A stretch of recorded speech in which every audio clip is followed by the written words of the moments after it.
Hello and welcome to the Fit and Free podcast. This is a podcast for women who want it all, to feel strong and confident in their bodies, as well as enjoying a sneaky mug on a Friday night. I'm an exercise physiologist and sports nutritionist, here to teach you how to achieve your body goals without food and your body controlling your life. So let's jump in.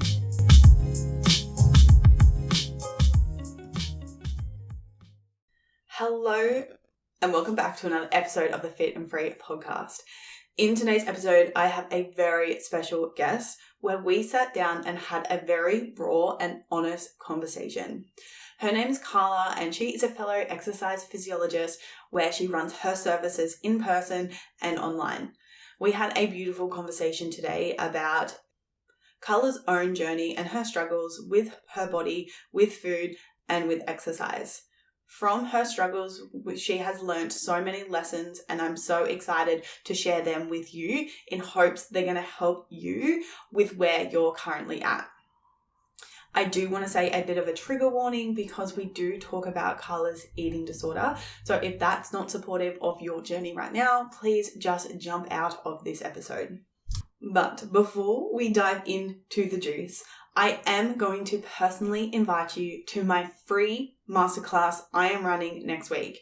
I am dropping the juice on exactly how to go from skinny fat to toned, what you need to do with your nutrition, what you need to do with your exercise, and most importantly, your mindset so that you can eat more and look better.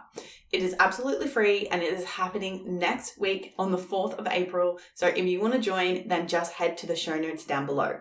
Like I said, it's absolutely free and it's going to give you so much clarity in exactly what you need to do to achieve your dream body in 2024. That being said, let's jump into the episode. Karla, thank you so much for jumping on the podcast with me today. I'm so excited to have you here. So first of all, I would love it if you could tell us a little bit about yourself and what led you to the path of exercise physiology. Well, first of all, thank you for having me here. I'm really excited, obviously a little bit nervous, but excited to talk about all this sort of stuff. A little bit about me. I always think when I get asked this question, I'm like, where do I start? Like there's so many things. Like, no, do I start with these things? Like that, hey. But yeah, I guess what first comes to mind is I'm a mum. I'm happily married. I've been married for about 5 years, but I met my husband back when we were little kids. There's a cute little story behind that. With kids, I've been through a bit of a journey with that. I lost my first two, one at full term, had a miscarriage.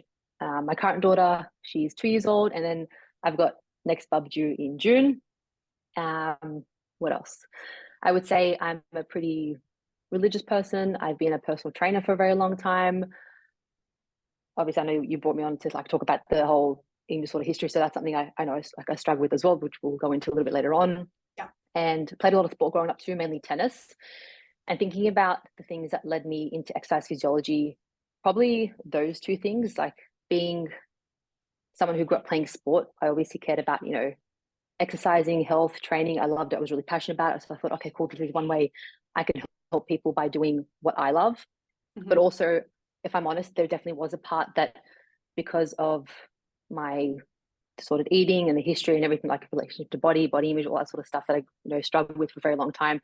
I think it was a very big part of my life for that. So it was, I guess, both like exercising and training, both for the right reasons, but also not for the right reasons, like punishing your body, burning calories, all that sort of stuff. Yeah, got into that for that reason. I didn't really know where it was going to take me. I did my undergrad exercise and sports science. And then towards the end of that degree, I started noticing that I was a little bit more passionate about rehab. I know everyone kind of goes into it thinking, oh, I want to work with athletes, I want to do sport and all that sort of stuff. And towards the end, I realized that, oh, okay, I'm not really interested in that sort of stuff. I'm more drawn to doing the rehab side of things as well. And I think it was good working as a PT at the time as well, part-time, because whatever I was learning at uni, I also got to integrate and actually put into practice. And I think that made a world of a difference, not just doing all the theory and then being thrown into deep and you're like, oh my gosh, what am I doing? Yeah. So yeah, I would say that's probably a little bit about me and how I got into exercise physiology.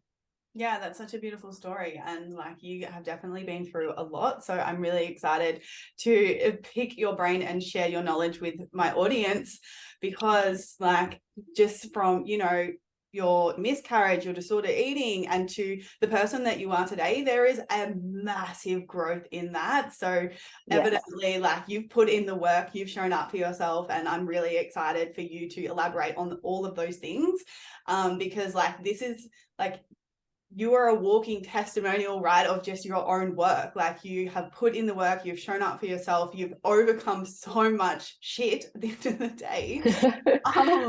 And it just goes to show, like, if you are willing to do the work, like, you can break free of all of these things. And you are a perfect example of that. So I'm so excited to dive deep into today's conversation. So I would love it if we could rewind, and if you could tell us a little bit about yourself in terms of your own struggles with food, exercise, and your body. Yeah. So when I think back to the disordered eating, it's funny because a lot of it feels like such a blur because I almost can't even pinpoint when things started because I obviously wasn't very aware of what I was doing, what I was getting myself into, just the whole yo-yo dieting, like, one diet, then you regain the weight, another diet, regain the weight. Each diet gets harder and harder. It leads to more restriction. And then eventually you start just doing extreme things to try and lose weight, to not put on weight, like, because you have such a fear of weight gain. And I think that's eventually what led to, the bulimia and everything else. But I remember getting to a point where I was like, okay, I'm going to Google things. Do I have an eating disorder? Like, I don't actually know what I'm doing. And I was in denial about it for such a long time because I'd read the symptoms and it'd be like tick, tick, tick. And it's like, no, like, I'm just making things up. I was like, you're just trying to find a problem with yourself and feel sorry for yourself and bring attention and blah, blah, blah. Like, just all these excuses, like, no, I don't have this problem. I don't have this problem. So I was definitely in denial about it for a very long time until obviously, after a while, I think you start accepting things like, okay, what I'm doing isn't healthy. It isn't right. It isn't sustainable. And I definitely got to a point where I feel like I hit rock bottom, where I literally couldn't keep going anymore. Like, I started off with, the dieting, binging, all that sort of stuff, and exercise to burn it off. But then when I got so injured and I was so fatigued, my physio was like, you have to stop running. Like, you're damaging your knees, damaging your hips. Like, you've got to give your body a bit of a rest. You're doing too much. And then that led to getting rid of the calories in other ways. And then again, it just, one thing leads to another, keeps going. You get to a point where you're just burnt out, you're exhausted. And I was like, all right, I can't do this anymore. It's controlling your life. You wake up and you think, oh my gosh, am I going to binge today? I have to eat really clean. Like, how am I going to go with my food? What do I weigh? It's the first thing that, pops up into your mind. Like, it just consumes your life. But it was crazy because the gym that I was working at the time, it was on the end of like one really, really long street, across a park and everything. And then on the end of the same street, but all the end, so it would be about a 15-minute walk, there was an eating disorder treatment center. And I only found out because I was Googling things. I'm like, okay, I need to get help. I need to reach out. And I thought, okay, this is a sign. I was like, it's in the same street. It's right there. But I could still, I guess, be a little bit secretive about it because I didn't want people to know where I was going. I was like, okay, this is a big step for me. At first, obviously, it's hard to open up about that sort of stuff. For sure. But yeah, it was definitely one of the best things that I ever decided to do, like reaching out and getting help. And I know that I believe that I recovered really well because I went into that thinking, okay, I need help. I'm willing to do whatever it takes. And I know even like the psychologist and dietitian I work with, like, they're amazing. They're really good. They did suggest that they're like, oh, look, we'd recommend that you be an inpatient. I was like, I can't afford to stop working. So I have to be an outpatient, but I'll show up to every appointment. Like, I won't skip anything. Like, I really want to get, but I was like, I can't keep living like this anymore. Yeah. Wow. That's such a deep story. And I love all the points that you pulled out on, like, talked about in that. It's just like, so many people are like driving themselves into the ground and they're having these symptoms. Like, I love how you said, like, muscle pain, like your physio was telling you to slow down because you're not recovering properly, but because you were at the time so fixated on, like, needing your body to look a certain way that we just completely forget about, our health and our bones and all the things. And I can totally relate to that because I was exactly the same in terms of, like, I would train and then my back would just flare up consistently. Like, I would just always have that pain, but I would train through it. I would just keep going and push myself. I was like, because it was the same, because it was all so consuming. Literally, love how you use those words because it truly, truly is. And I always say this, like, people don't understand what it feels like to be consumed by food in your body unless they've been through it. Yes. So I love that you speak about that and just bringing awareness to what it's like, it's what it's truly like and what's really going on when you're in these sort of mind frames. So thank you for sharing that. What was your light bulb moment for you, and when did things start to change? I guess there's a few light bulb moments. I know that there's a few little things that I worked on with a psychologist that really, really helped me. Just little, little examples where I know that one of the tasks that I had to do, right? So you have this, forbidden foods list, all the bad foods, quote unquote bad foods that you're not allowed to eat. And I remember one of the tasks was, okay, I want you to make a list of all the foods that you restrict yourself from, the bad foods, the ones that you don't allow yourself to have. You're going to make a list and you're going to go through those foods one at a time and let yourself eat as much as you want. And when I heard that, my heart sank. But I told myself, okay, you can. Yeah, I know. I was like, shit. But I told myself, I came in and I told her that I was willing to do whatever it took. So I was like, I'm going to do whatever she tells me. So that's it. I stuck to my word. Like when I'm in that mindset, like when I have that switch that I'm going to do whatever it takes, I'm all in. I'm like, okay, that's it, all in. I'm like, no matter how much you hate it, you're going to do it. Wow. And what's really interesting was I started with chocolate and I thought, okay, I'm going to buy a block of chocolate, smash the whole thing. Did that for 3 days in a row. And of course, the first time you do that, you're so tempted to want to go and burn it off, but you just have to learn to sit with it. You're like, okay, you got to sit with the discomfort. You just have to learn to be okay with it. You're not going to go and burn the calories. Like it's that behavior change. You don't feel different straight away, but the action has to be different. And then eventually things will catch up. And yep. This is a perfect example of learning to trust the process, because I know on the fourth day when I went to go get another chocolate bar, I think I had maybe 1 or 2 rows and then I stopped and I was like, oh, I actually don't feel like this anymore. Yeah, I was like, oh, I don't want it anymore. I'm like, oh, over it. And then I feel like from that moment onwards, it was so much easier. And it was like just a pivotal moment with like not kind of wanting all these foods that I was restricting myself from. And that started to cut back on the binges and things started changing from there. Mm-hmm. The other thing that came to mind, I think with like the biggest transformation, and this is really cool because you definitely have a big part to play in this, when my best friend reached out to you, like when she found you to work with you, she was showing me and I was like, oh mad, like cool, like follow her stuff. And I know I was following you for a while and I could see changes in you as well. And I was like, Farah, like what's she doing? Who is she working with? And I remember I reached out to you asking you what coach you're working or like, mentor and stuff. And at the time, yeah, it's crazy how things work out. Yeah. I was like, I can't wait to share this story with you. Mm-hmm. And I remember you telling me, like at the time I was pregnant with my daughter Eva, who's 2 years old now, 3 months pregnant. So I thought, okay, I'm going to have to maybe look at doing online coaching as an option so I can continue doing what I love. I don't want to stop working. Like I really love what I do. So finding a way that I can still work with clients. And I thought, okay, online business, I have no clue what I'm doing.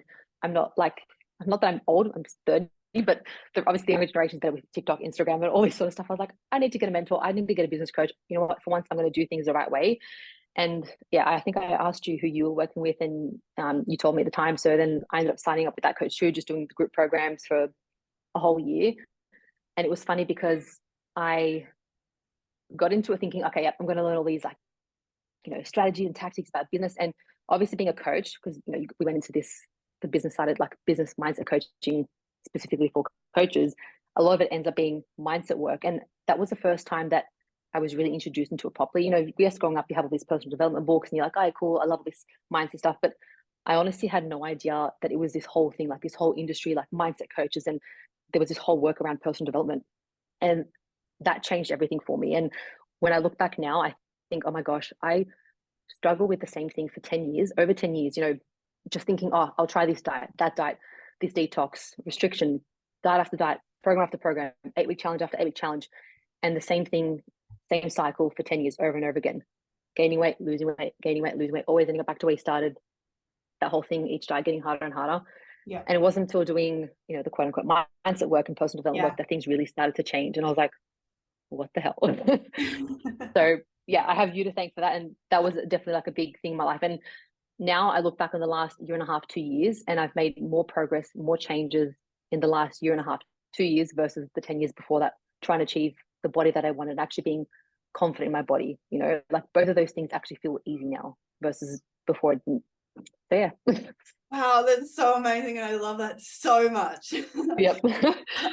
Oh, I've got so much to say in all of that. The first, I want to start with the fear food, because we start there, and I can resonate with that so much. I remember when my initial first coach, when I was working on my relationship with food and all the things, she was like, yeah, you've got to eat a brownie every day. And I was like, Excuse me. Fuck no. God, no, I'm no way I'm doing that. But and that's the thing. I love how you brought up, like, you do have to trust the process, because there is method behind the madness. It's like, yes, when you do give yourself full permission to eat all foods, the novelty of it eventually does wear off. And it's really hard to realize that at the beginning, especially when you're balls deep in it and when you're so driven by, you know, the fear of weight gain, when that is always in the back of your head. It's really hard to trust and to push through that. So I love how you were evidence of that it absolutely does work, and there is, you know, there is a method behind it. So I love how you also went through that as well. And then on the mindset side of it, like, I love that so much, and that's why I'm from day dot, like, my method, I guess, I don't know how to say that, but the way that I teach and do exercise and nutrition, that's 50% strategy and 50% mindset, because the mindset component is like, you know, that's our behaviors and our actions and all the things are based off and driven by our beliefs and what we believe. And if we don't believe like the right things, like if we're like, you know, consumed with so many limiting beliefs, especially in around food and exercise in our body, how are our actions ever going to change? We're always going to go back into those restrictive mentalities and like, oh yeah, I've got to eat less and move more because that's what my brain is telling me to do. So, and that's why like we see so many, you know, people doing these extremes and working with, you know, PTs and just like focusing on macros and like training, and, you know, they don't get anywhere because they're not addressing like their root cause of the problem base. Exactly. Yeah. 100%. So I actually went onto Karla's Instagram, and I'm going to read out a little snippet of one of her posts because I read it and I was like, yes. And then I'm going to ask her to elaborate it on a little bit more. So this is what it said. If you actually do want to lose weight, to get fit, build a body that you love, it will only ever be possible when you learn to love your body now. A big part of that is realizing that you've blamed your body instead of your lack of confidence, self-worth, respect, resilience, emotional intelligence. You'll keep looping, feeling stuck until you learn to let it go and realize and accept the fact that you're blaming your body was just the easier option. And man, do women have a hard time doing this first. Amen to that. Absolutely. Weight loss isn't going to heal what you think it will. So I would love it if you could elaborate that on a little bit more. Because I know so many people are just looking for the meal plan and the strength training without actually addressing the internal work. So I'd love it if you could elaborate on that a little bit more. So love this, because two things come to mind with this. It's the whole, you always hear like, I'll be happy when, I'll be confident when. It's when this happens, when that happens, when you make the money, when you have the body, when blah blah blah, you know. And especially when it comes to confidence, like, one, I think of, okay, circumstantial confidence, right? We all think that, okay, when I lose the weight, then I'm going to be confident. And again, I was guilty of this, did the whole thing. But what you realize is that it's never enough, even if you do get to the weight goal, right? I know, not that it's about like numbers and stuff, but, you know, I was always hovering around like 68 to 72 kilos, but always wanted to be, you know, around 58 to 62 kilos, like around that kind of like weight area. So again, it'd be going back and forth, yo-yo dieting between those kind of ranges. And I remember even getting down to 60 kilos. You think, oh, like I feel better, but I'm not feeling as good as I thought I would. Like, you know what, another 2 kilos and then I'm going to feel really good. Like, that's it. Like, just another 2 kilos. You lose another 2 kilos. Oh, maybe if I get to 55, then I'll be happy. You know what? That's it. That's the number. That's the magic number. Not that I ever got to 55, because then I had to restrict even more and do crazy things, cardio or whatever. It got too restrictive, and then that just led to another binge, and the whole cycle started all over again, right? And again, you just stay stuck in that cycle thinking, oh yeah, when this happens, I'll be confident. And when you go through this whole journey, you realize, it's actually the other way around. Like, work on your confidence first and addressing your insecurities, all those things. And then you'll start to notice that weight loss, almost, like for me anyway, it got to a point where it actually started feeling easy. And the really cool thing is, and I'll share another story, like this is the second thing that came to mind, where So I was working that first coach, doing her group programs and everything for the first like 12 months. Yeah. But about 6 months in, I decided, okay, you know what? I actually want to go a little bit deeper into this work. There's a few more specific things I want to address. And I found my current one-on-one mentor who I'm working with. I started with her, did a one-on-one container with her. And there was a moment I remember saying to her, I'm like, far out. I'm like, I'm losing weight, like, but it feels so easy now. I feel really good in my body. I go, how the hell did me working on improving my self-awareness, building my emotional intelligence, like learning about triggers, projections, and all this sort of stuff that we do in the mindset world and personal development world. I was like, how the hell did that lead to this? And she was replying back to me. She's like, man, she goes, I've got the biggest smile on my face right now, because she goes, Karla, it was never about the body in the first place. And one thing that I would never forget that she said that has stuck with me, that she goes, you yo-yo dieting and focusing your body and doing all that was just a distraction. And what she meant was that, okay, if you're like, if this is what the cycle that you're in, you've gained weight, you go on a diet, you lose the weight, it gets too restrictive. Yes, there's a part where, you know, you need to know how to reverse diet and get all that sort of stuff. But, you know, you're stuck there, you think, oh, not good enough, I need to lose more weight, you're still restricting it. But eventually you binge, you go back to gaining all the weight. And again, you're just going back and forth. Like you gain all the weight back and then you think, oh, I've got to go on another diet again. And that's just your whole life. Like that just continues, right? If you're doing that, you are too busy to be able to address anything else. Or before I said that, you know, it consumed my life. Like that's all I focused on. That's all I could see. All I could see was weight loss, focus on your food, exercise, like get those things done, make sure you don't gain weight. Of course, there was no time to address my insecurities. Oh, Karla, you're not actually a very confident person. Like, you know, what is confidence, right? You're not going to be confident just by being skinny. Like you think about what it actually means. Like, what do you actually want to be confident with? And I know for me, it was a few other things, which I'll go into, but yeah, just coming back to that whole piece was actually distraction. Like I was too busy, too distracted to address those things because I was stuck in a dieting cycle. And it wasn't until I started addressing those things that you realize, oh, I just blame the body. Because you, and coming back to think about what you want to be confident with, you think about things that you want to be confident with. Maybe it's, I know for me, it was things like public speaking, putting myself in rooms where I wasn't the best, where I know I was challenging myself, uncomfortable, right? Because I'm someone who hates doing things that I'm not good at. So that's been a very big, Amen. amen, piece of work. That's the only way to get over it. And it's funny showing myself that I could do challenging things, uncomfortable things, that I could learn to be a beginner, because we all hate doing things that we're not good at. We struggle with being beginners again. We struggle with failing. But it's like, okay, you fail, you're a beginner, you pick yourself back up again, you learn. And from there, you start to build your confidence. Like, oh, you know what? I just got to stick this out. Like, I just know that each time I try something new, yes, I'm going to feel nervous. I'm going to feel anxious. I'm going to suck at it, but I have to sit with the discomfort of not being the best. But if I stick to it, I'm going to get better and better. And doing little things like that built my confidence, built my self-trust. I built my emotional intelligence. And then I no longer had to blame my body. But you can see how those things, like addressing your insecurities, like your wounds, like I had a lot of rejection wounds that I had to work through, addressing those things, because of how uncomfortable it can be to look at that and work through that and sit through that, we blame the body. It's like, oh, the body's the easier option. Like you just go on a diet, losing weight. That's actually easier than you having to work through those challenges, the insecurities, facing your fears, all that sort of stuff. So when that, like, again, that's been a pivotal moment. And that's what I'm always trying to teach my clients, like getting that message across. And sometimes, yes, it takes a while, but eventually if someone's willing to trust the process to stick it out, they get to that. They're like, oh my gosh, 3 months later, I know what you mean now. You click. I'm like, yes, finally. Yeah. Oh my God, I love that, in terms of like blaming the body instead of facing our own insecurities, because like I am exactly the same. Like I had to learn that as well. Like I took everything personal. Like if I wasn't good at something, I would make it mean something about me. So then I would avoid it. I would distract myself, and then, you know, always trying to get that external validation and, you know, utilize my body to get that. And, you know, being good at sport and being fit. And like, that's where I got it from, because basically what I was doing was distracting myself and utilizing that. And I love that you brought that in that way. Like I've never really like put it in that way before, which is really beautiful. That's cool.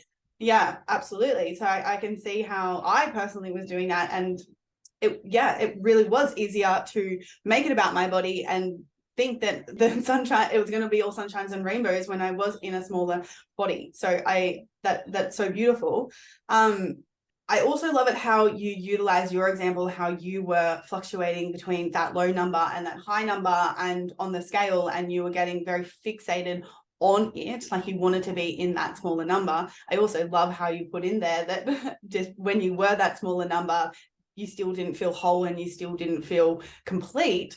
So I would love to know how you were able to break free of having that specific number and how to detach yourself ultimately and build your, like, you know, inner self-confidence and inner worth away from that number on the scale. Yeah. I think I had to go through that process, you know, just because I look back now and I think, wow, I was really not aware. And it doesn't matter how much someone would have told me that. It's like, oh, no, don't believe them, don't believe them. And I think it wasn't until I decided that I was ready. Like, again, you know, I was like, all right, I'm going to hire a coach. Like, even though that kind of happened by accident where it was like the mindset work, but I was very open to it. You know, when I'd hear conversations about emotional intelligence, blah, blah, I was like, wow, I have really low emotional intelligence. I was like, I have to work on that. And I didn't make it mean anything bad about me. I was like, oh, cool, this is what I got to work on. Like, you know, and I think that's one thing that helped. But again, like thinking back to like doing all this work and then looking back, realizing, yeah, you know what, like no matter what number I was, it was never enough. It's like, when is it going to be enough? You know, yeah, like again, like I said before, it was, I got to get down to 58 kilos. It got down to 58. Oh no, 55, you know, and then that was just unattainable, unachievable, and ended up yo-yo dieting back to that. So again, I think we can almost, do I say self-sabotage, like to like pick something that's so unrealistic to achieve that we stay stuck in that cycle. Stay distracted, stay in that loop. So it's like, oh, we get to keep avoiding looking at the real issue. It's like, why? Like, and I think a really good question that I ask clients these days, I was like, okay, what does it mean to you to be that number? Like, what does it mean for you to be skinny? Like, why? Like, what would that actually give you that you don't already have now? You know, why aren't you that now? And that kind of leads to them thinking, oh, like, oh, I'll be confident. It's like, well, what do you want to be confident with? And actually, a perfect example of a client that I've been working with for a couple of months, who similar kind of story to me, where she was yo-yo dieting, done every single diet, like the detoxes, keto, calories, whatever, like, you know, for probably about the same thing around that 10-year mark.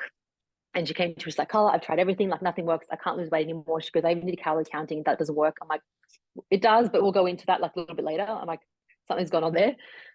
She was saying that she did this other program where they worked out, you know, based off her BMR and blah, blah, that she should be on 1,500 calories to be in a deficit. And she goes, oh, I did it and didn't lose any weight. I go, okay, I know where this is going already.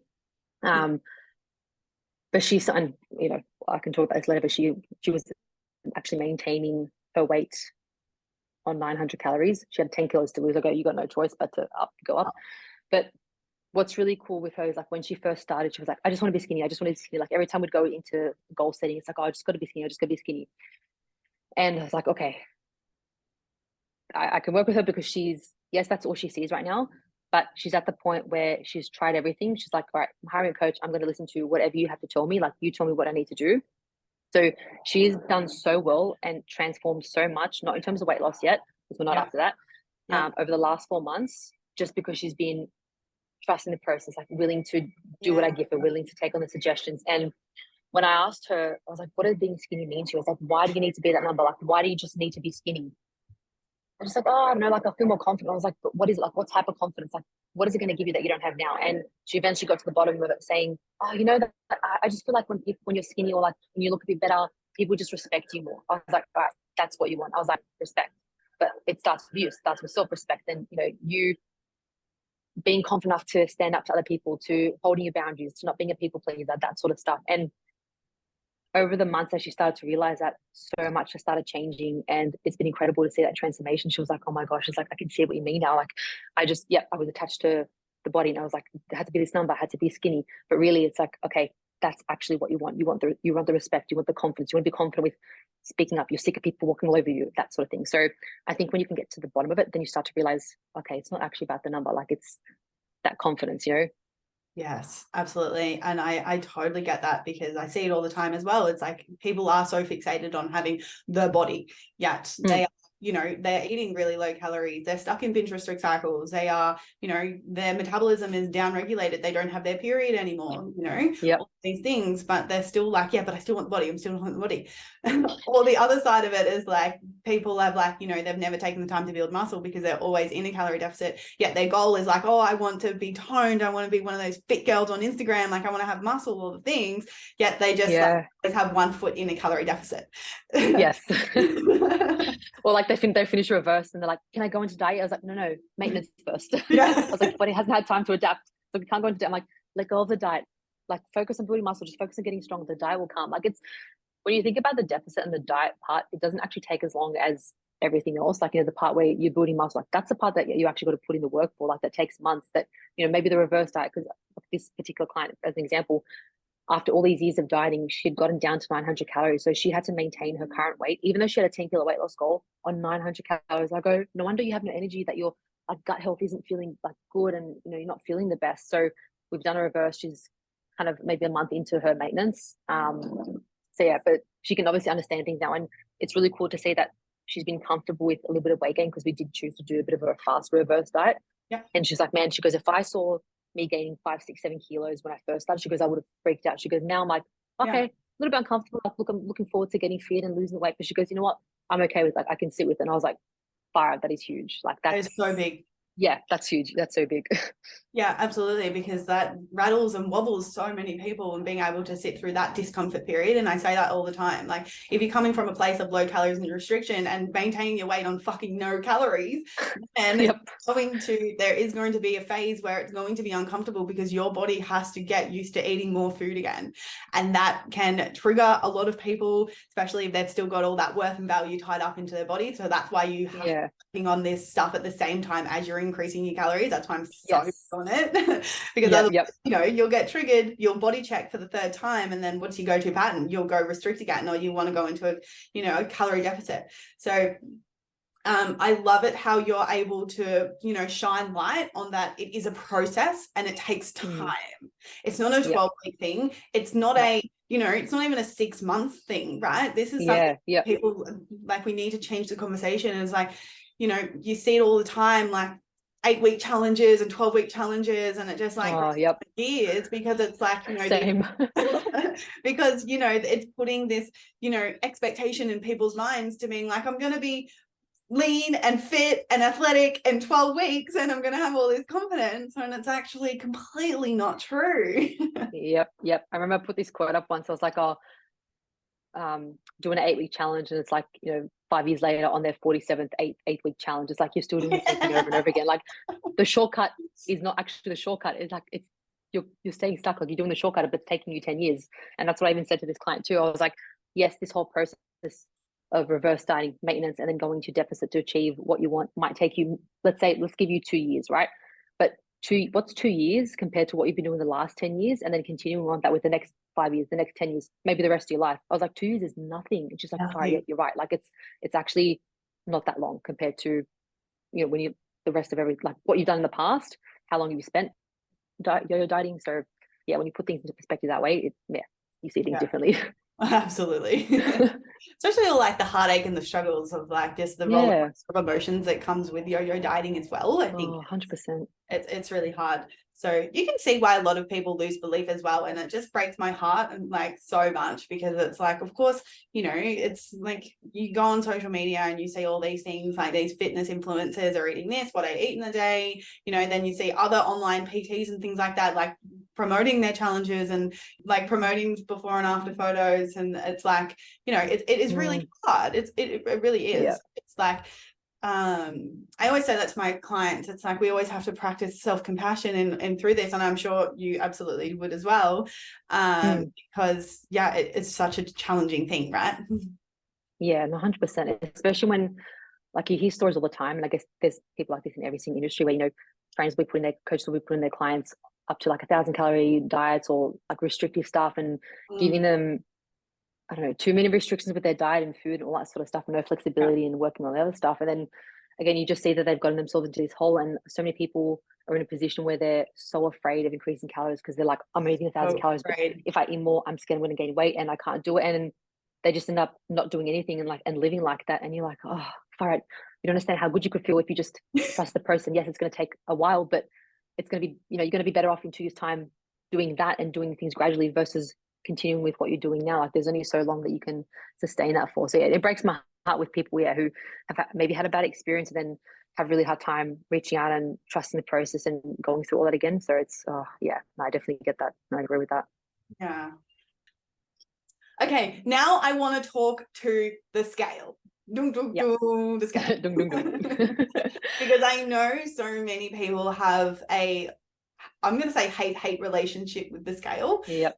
I personally used to have a hate relationship with the scale, in terms of it would destroy my mood. I just never felt, I always felt like I was failing and all the things, until I learned how to actually utilize the scale as a productive tool, in terms Yep. of like actually learning, oh, this is telling me instant feedback of like my maintenance calories and fueling. Yes. I'm in a deficit or I'm in a surplus, like utilizing it as solid objective data instead of making it mean all the reasons why I was shit and fat and failing. And I love how you also share your journey on the scale and the importance of building a healthy relationship with numbers and all the things there. Especially like there was one post in particular where you spoke about where the scale controlled you, and now that you're completely free. Actually, no, it was your Instagram story, because I read that and you were like, oh, yep, the scale used to derail you, and then now you got on and you're like, oh, because evidently you are gaining a little bit of weight because you're pregnant. yep. And you're completely like, it doesn't wobble you, it doesn't make you want to do anything, which is such a powerful skill at the end of the day, because at the end of the day, Yeah. skill. So I would love if you could share how you were able to do that. Yeah, this is a conversation I love, because I know, again, thinking back to the time that I was struggling with my eating disorder and body image and everything, I know that, yeah, you step on the scale. If you lost weight, oh, this is good. I'm in a good mood. I'm happy. My day is really awesome. I can eat whatever I want now. If you gain weight, or maybe you didn't even, lose or gain weight, it's like the same, like, damn it, I want to lose weight. You'd be in a shitty mood. You'd be, I don't know, feeling like crap. Oh, today's going to be a bad day. You change the way you dress. Like, again, the scale would literally set you up for the day. So I know that's what my life was like before as well. Or, it would lead to other restrictive behavior where, you step on the scale, oh, you've gained a little bit of weight. This means I need to drop my calories even more. I need to add in an extra 10K run today. I need to sit on the bike for another 2 hours, whatever I need to do to, I know the stuff that I used to do. Oh my gosh.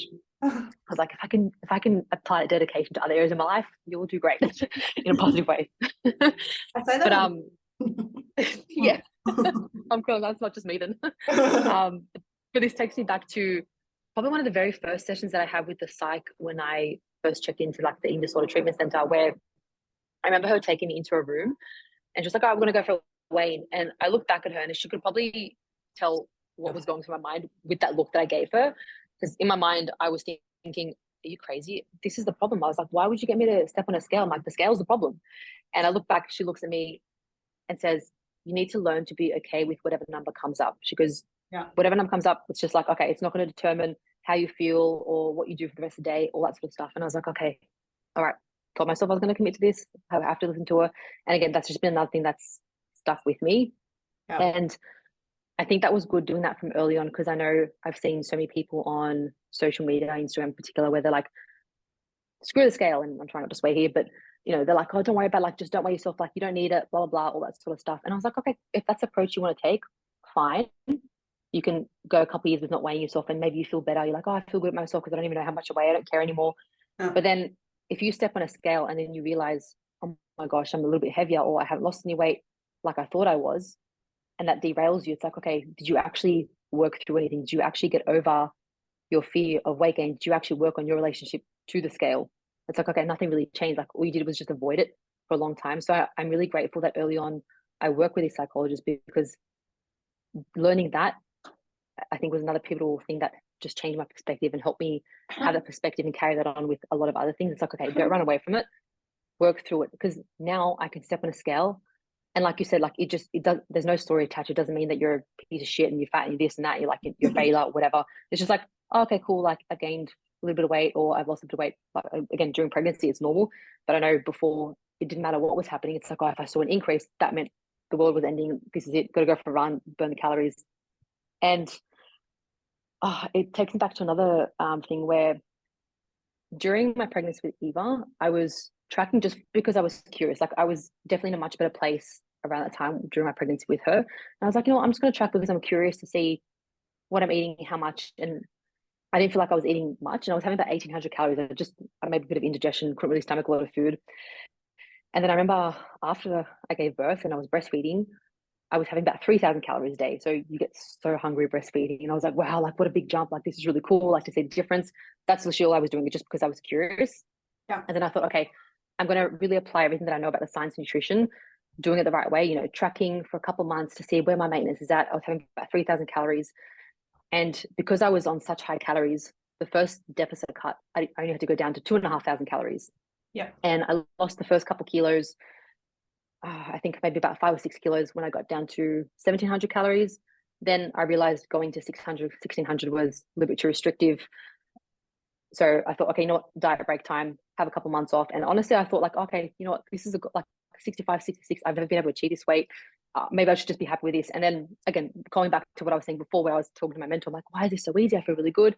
I thought maybe I can do that last little bit of a deficit. So I got myself back up to maintenance calories around 2,300, went into that final deficit cut, never had to go below 1,700 calories to lose 10 kilos, got to my goal, reverse diet, and then I was done. So beginning of last year, yeah, I was finished. I was like, all right, no more tracking. Like I was consistent with it. It played its role. Now I can kind of continue. And for a couple of months, I'll come back to what we're talking about before. There's a bit of a story, but for a couple of months, yeah, for quite a few months, I was like, cool, this feels really easy to maintain. I worked on, you know, healing my relationship to food, practicing essential eating, like being more mindful with food, not eating with distractions, listening to my physical hunger cues, all that sort of stuff. Yeah. And I remember there was a time where I started gaining a little bit of weight. And again, I was still weighing myself here and there just to kind of track. I'm like, oh, cool, maintaining. You see that your weight kind of fluctuates. We will have a bit of range. It's never this perfect set number. But then there was maybe 6 months, when there was 6 months later where I started gaining a little bit of weight. And I was like, what's going on? I'm like, you know what? I don't need to panic and go into a diet or go into another deficit or start running more. I'm like, what's changed? And I go, for the first 6 months, I've been able to maintain this very, very easily. Yeah. What's actually changed? And then I realized, okay, I've been doing more work. My workload's increased, and that's led to me being a little bit more stressed, a bit more overwhelmed. And one of my things was food as a distraction. So I'd be like, feeling overwhelmed. I got to go snack and procrastinate. And all those extra calories were leading to the weight gain. But I thought, okay, this is really cool because me stepping on the scale and having that relationship to the scale helped me become aware of, okay, cool, I'm gaining weight, but I know in the last couple of months, it hasn't been an issue. It's not the food. I don't need to go on the diet. Diet isn't the solution. I'm feeling overwhelmed. It's extra workload. Okay, what's the solution? Get your work done. I was like, stop procrastinating, stop avoiding it. I was like, you're gonna have to sit with the discomfort of not having your project finished. Like it takes a bit of work. That's just the process of it. That's what it is. Yeah. And it was really cool that, okay, when I became aware of that, a couple of weeks later, my weight went back down to normal, like what I was originally maintaining. So I was like, oh, there you go. That was the solution. I didn't have to go on another diet. But again, that's the power of having a good relationship to the scale. Like I could see the weight was increasing, but like you said, it's just feedback. It's just data. And when you can look at it that way, so different compared to, oh my gosh, like what's happening? I need to go on a diet and panicking because you make it mean something about, and you have your whole self-worth and everything attached to that number, to that scale. And yeah, so different. Like it's the same thing. And I was explaining, like another example that you can kind of compare it to is doing cardio, right? You know, at one stage, cardio was a bad, like not something I enjoyed because it was a punishment. It was like, that's the way I burn calories. That's how I punish myself for, you know, binging, not being restrictive or not sticking to my diet. Whereas now I have zero care about burning calories when I do cardio. I'm like, I just want to get fit. Am I training like a certain heart rate zone? I feel really good. Is my VO2 improving? I can run further now, faster pace. I feel really good. Going up the stairs feels a lot easier. It's the same thing. You're still doing cardio, but there's a different intention, different purpose behind it. So I think same sort of thing with the scale. It's like, okay, you can weigh yourself, you can see the weight gain, but how do you respond to that?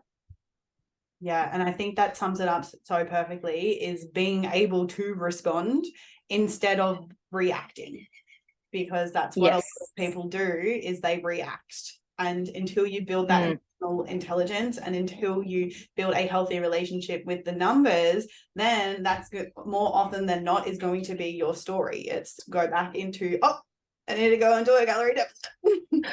Yep. I also love how you brought out you being able to use the scale in such a powerful way in terms of taking control of your nutrition, because I know there is a lot of people who like live in a place of fear. Like it's fear, I'm afraid to eat more because I'm afraid of gaining weight, and like they don't have full control on their nutrition in terms of they don't actually know what their maintenance calories are because they're too afraid to like figure it out, you know, like because they're afraid of the scale, because they're afraid of eating more. And then they have this needy energy. And I like, this is personal experience because I remember I was afraid of all of these things as well. So then it was always that it came out as needy energy. It was like, oh my God, I'm eating too much. Oh my God, should I be eating this? It's like, oh my God, I'm tracking my food and I've got like 2,800 calories and like I'm really hungry, like how am I eating so much, like, you know, and all this fear, like you have this expectation like I should be eating, you know, this amount, but I'm needing this amount and the scale is saying this, and it's just like Yeah. Oh my gosh, yep. Can and relate. and it's, for me personally, like I haven't, like these are no longer a struggle for me anymore, but it definitely used to. And like I'm currently going through a bulk right now, and I'm talking about this a lot with my clients, and it's like, you know, I'm not religiously tracking my calories, but because I've done it as well, like I know how much I'm eating, and I really focus on portion sizes. Like that's really my method in terms of how to teach nutrition. And I just put it in MyFitnessPal the other day because I have a goal like 3,100. I'm pushing it up now. Nice. Love it. So good. Yeah, and I put it into MyFitnessPal like 2 days ago just to check that my portion sizes were right with the numbers. And I was like, there was a version of me who would have looked at eating 3,000 calories and being like, that's so much food. And then I'm like, I'm you know, I'm weighing myself and utilizing the data there, and like my weight's only gone up 2 kilos, and I'm like, this is wild. Like I could probably even like push this up even more now. And it's just so crazy to think that I spent so long being afraid of food and being afraid of creating that healthy relationship with numbers and actually taking complete control over it. Because so long it was just always so based off fear, and it was always so reactive. So I love it how you were able to do that as well, and to show everyone that like when you take control on how much you're actually eating and how much your body actually needs, you're probably going to be surprised to how much food is actually okay to eat. Yes, 100%. Oh my gosh. Yes. This is so amazing. So to finish up the episode, I want to speak to one more thing that you said on your Instagram, because I think you just said it so well. And it's this whole start again on Monday piece. And I know a lot of like my amazing, beautiful audience is who I'm calling in, is we have a lot of perfectionism tendencies. And if things don't go exactly, I knew you'd relate to that. If things don't go perfectly, then it's really easy to call ourselves a failure, to feel like nothing is working, and to promise ourselves, then we're going to start again on Monday. So, okay, now I want to read another quote that I got off Karla's Instagram. She said it so beautifully. If you can't choose different this very moment, it won't happen tomorrow or Monday. Everything you did today, everything you do tomorrow, next week, next month, this year, is going to compound and lead to a certain outcome. Can you please elaborate on the importance of taking radical responsibility for your results and not playing the victim card, and promising yourself it's going to be different even though you can't do it in the specific moment? Yep. I'm trying to think what I was thinking of like when I wrote that, because a lot of the time those type of quotes that I have on my page, they're like notes to self, they're like me talking to myself, but I know other people will be able to relate. And it was just one of those moments where you catch yourself, like you say to yourself, I'll do it later, I'll do it tomorrow. A couple weeks go by, the same thing that you said you're going to do tomorrow, it's been a couple weeks, a couple months go by, maybe a year goes by, and you're still doing the same thing. You're like, oh, why do I keep avoiding this? Like, why can't I do it now? And I think when you can ask yourself now, like ask yourself that, why aren't you doing this now? Then you can get to the bottom of it. Because again, you know, if it's something that you can't change now, you're just going to keep delaying it. You know, you're not going to be able to actually start with it. So yeah, I think that's what I was thinking of. Just something else must have come up that I was like, Karla, caught yourself again. You keep saying that you're going to do this. It's like, just get it done now. Like, you just got to rip the band-aid off and do it. And it's funny, I feel like that whole thing's been coming up a little bit more lately. And I was listening to who was it? Chris and Alex Hormozi's podcast. Big fan. And Alex Hormozi was talking. Yeah, I love Alex Hormozi was talking about something similar, where he said he had this habit of, you know, you let's say you open up your laptop, you've got all this work to do. Oh, I've got to check my emails, just prepare, make sure everything is set up and perfect. And he goes, you'd be doing the whole setup and procrastinating, all this sort of stuff. And 2 hours later, and you're like, I haven't actually worked on the thing that I was supposed to work on. And it's like, just do it, get it done. Like, don't worry about other things. You don't need the perfect setup. And I thought, that's what I need to start doing. So even the other day, I just opened up my laptop, like, all right, I'm going to start writing these blogs straight away that I need to do for, ESSA and everything. You know, without, I'll check my emails first and reply to this. I'm like, all right, one thing at a time. And it's gone from that being present, focusing on one task at a time rather than task switching. But then the other thing that you said that was cool was the whole perfectionism piece, right? And again, this is something I feel like has again come up with a couple clients in particular, especially the last couple of days and even this morning, where that can stop a lot of people from tracking and training, like looking at their macros, because it's like, oh, it's not perfect. It's like, well, Absolutely.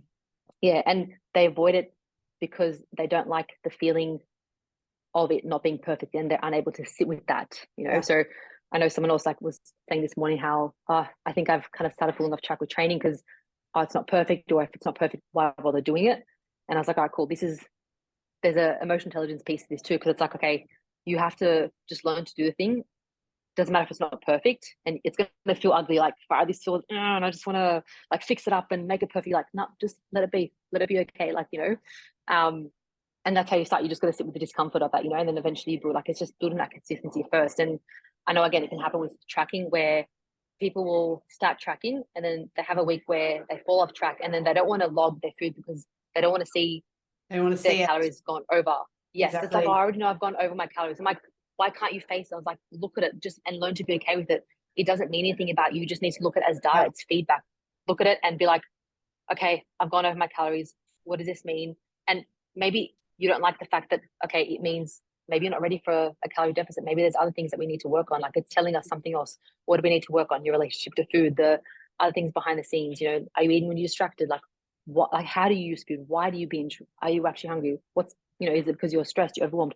What's causing the stress and overwhelm? There's other things that you got to go deeper into. So there's always something you can get out of. And, you know, for any clients listening, I was like, this is going to help your coach so much, you know. But again, you know, we look at it as data, right? We see that and we're like, okay, cool. I'm not going to shame you or make you feel like shit because you didn't stick to your calories. It's not about that. It's No. okay, cool. This is telling me something. Now I can actually help you better. Like, I can actually help you work through the problem rather than continue this cycle. Like, me saying like, oh, let's just try again, like restriction. It's just the same thing's going to happen. Like, we're not getting to the bottom of it. But again, we see it as data. We're like, oh, okay, cool. What's this telling us, you know?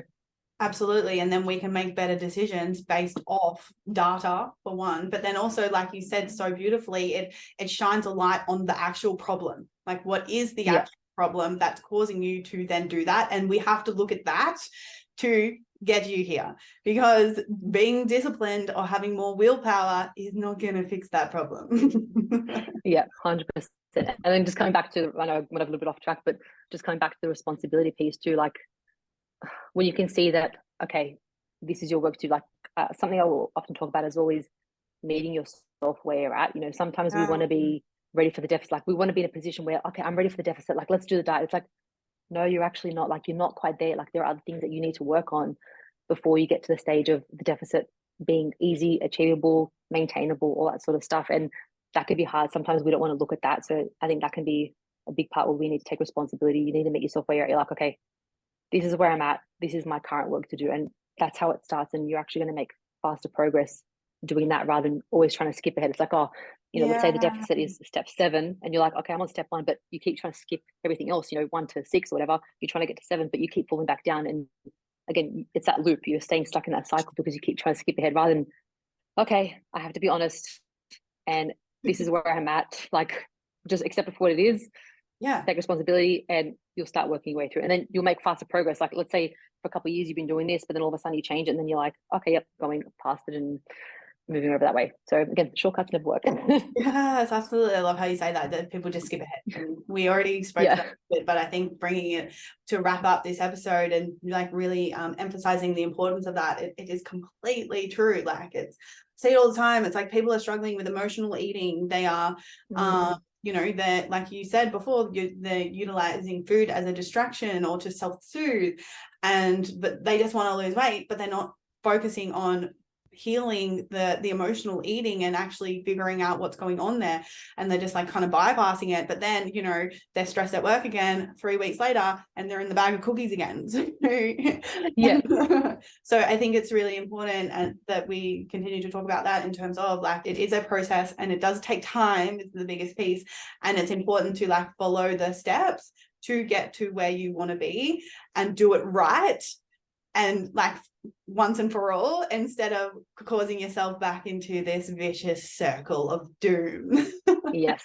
Yeah. Break the cycle. Break the cycle. Get off the hamster wheel. Yeah, absolutely. So, Karla, thank you so much for coming on to the podcast today. If people have questions for you or want to check out your amazing content, because she has some banging content, especially in and around mindset and rehab, all the things, where can people find you? What's my Instagram? Karla Bosnar. So Karla with a K, KarlaBosnar _XPhys. So short for exercise physiology. Amazing. Yeah, mainly on Instagram. Amazing. And I'll put that in the show notes as well so people know where to find you. Thank you again. Thank you for this amazing episode, and I appreciate you so much. Thank you for having me. This was amazing. Loved it. Yay.